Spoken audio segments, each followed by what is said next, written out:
Merci Maët. Donc comme je vous l'expliquais, malheureusement en introduction, Philippe Jeannot n'a pas pu venir jusqu'à nous aujourd'hui, mais il nous a autorisé à donc, diffuser sa présentation que Gaëtan va tâcher de nous retranscrire. Elles seront également disponibles, tout comme celle de Maët et les suivantes, sur notre site plus tard dans la semaine. Merci. So, it's me again. And... Bon, c'est encore moi, et je ne m'appelle pas Philippe, bien sûr. J'ai eu Philippe au téléphone il y a 1 heure, puisque nous pensions que les informations de ces diapos étaient très intéressantes. Je vais donc faire quelque chose d'horrible. Je vais tout simplement lire ce qui apparaît sur l'écran. Il m'a également donné des notes concernant les points clés à mettre en avant. Donc vraiment, je vais essayer d'improviser et je vous remercie d'avance pour votre compréhension. Donc il a commencé sa présentation avec une citation. L'objectif, donc c'est une citation tirée de la Chambre d'agriculture départementale de la Drôme. Donc l'objectif ultime est de transmettre directement les références obtenues à l'ordinateur du tracteur pour que l'engrais ou le pesticide, les traitements aux engrais ou pesticides, se programment eux-mêmes. Et ça, c'est très important. Il convient de comprendre qui prend la décision. Ensuite, il a mis en avant 2 problématiques. Qu'en est-il de l'autonomie de la prise de décision?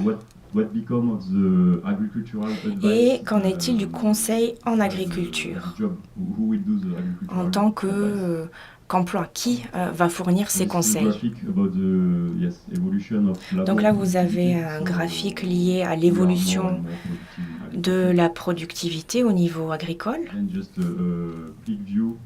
Et ensuite, un aperçu des nouvelles technologies qui participent à cette augmentation de la productivité. Donc vous avez les robots, les collectes de données par le biais de capteurs et autres méthodes, le traitement de données qui vont participer à aider les agriculteurs à prendre des décisions. Et il y a un travail commun effectué dans le monde pour essayer de regrouper, de mettre en commun toutes ces trouvailles, tous ces résultats. Et ça, c'est au niveau de la base Isobus. Qu'en est-il de l'autonomie de la prise de décision? En général, on parle de big data. Je ne vais pas rentrer dans les détails de chaque diapositive, bien sûr. Mais il y a 3 points intéressants ici.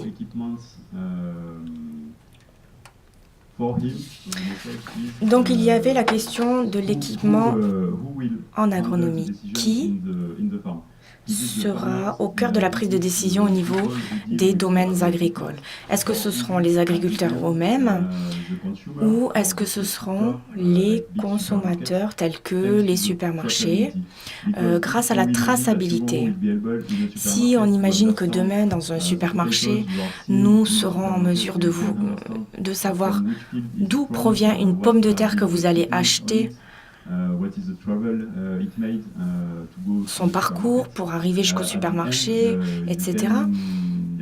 Je pense que vous pouvez également imaginer et savoir qui a pris la décision de planter cette pomme de terre et de la faire arriver jusqu'au supermarché, de la vendre. Est-ce que c'est l'agriculteur? Est-ce que ce sont les producteurs d'équipements? Ou est-ce que ce sont les consommateurs? Et ça, c'est une question qui reste ouverte. Et donc, dans cette situation, il y a une deuxième question. Qu'en est-il du conseil en agriculture? Donc ça, c'est encore un aperçu. Donc vous avez la collecte de données au niveau des agriculteurs. Vous pouvez partager ces données et améliorer la qualité et la contribution de ces données au niveau régional et national. Ensuite, il y a le traitement des données. Et grâce à ces données, vous pouvez mettre en œuvre des décisions par l'utilisation de nouveaux équipements agricoles.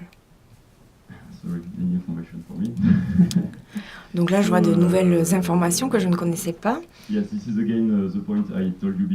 Donc ça, ce point-là, je l'ai déjà mentionné, où on parlait de l'équipement et de la prise de décision. Et enfin, en guise de conclusion, si nous partons du principe que la mesure de ces données et l'utilisation de ces données n'incombe pas aux agriculteurs, cela signifiera que ce seront des robots dans le futur qui vont réaliser le désherbage. Donc là, l'agriculteur devra prendre des décisions stratégiques.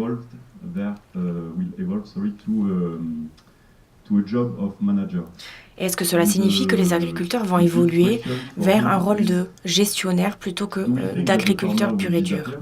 Pensons-nous que le métier d'agriculteur va disparaître en raison des nouvelles technologies qui vont être mises en avant, ou au contraire, est-ce que les agriculteurs vont profiter de la situation et être proactifs au niveau de l'évolution de leur travail et des changements qui ont lieu dans leur domaine, et qu'ils vont tirer profit de ces nouvelles technologies pour créer une nouvelle façon de travailler?